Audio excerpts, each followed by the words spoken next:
কিয়ামতের ওই কঠিন ময়দানে 7 শ্রেণীর ব্যক্তিকে রব্বুল আলামিন তার আরশের নিচে ছায়া দিবেন। তার মধ্যে প্রথম শ্রেণীর ব্যক্তি হলো ইমামুন আদিল, যে ইনসাফের সাথে বিচার করে, যে জাস্টিস সমাজে সার্ভ করে, যে সুশাসন নিশ্চিত করে, ওই ইমামুন আদিল। আদিল শব্দটা বুঝছেন না? ইন্নাল্লাহা ইয়া'মুরু বিল আদল, পাইছেন? আদিল। 7 শ্রেণীর ব্যক্তিকে আল্লাহ তাআলা সুশীতল আরশের নিচে ছায়া দিবেন, যেদিন তার দেয়া ছায়া ছাড়া কোনো ছায়া থাকবে না।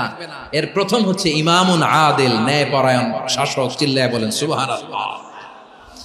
আবার বিশ্বনবী বললেন, ইন্নাল মুকসিতিনা ইনদাল্লাহি আলা মানাবির মিন নূর আন ইয়ামিনির রহমান। কিয়ামতের দিন যারা ন্যায় পরায়ণ হিসেবে আল্লাহর সামনে দাঁড়াবে, কিয়ামতের দিন রব্বুল আলামিন তার আরশের ডান দিকে ওই ন্যায় পরায়ণ লোকদের জন্য আরশের ডান দিকে একটা নূরের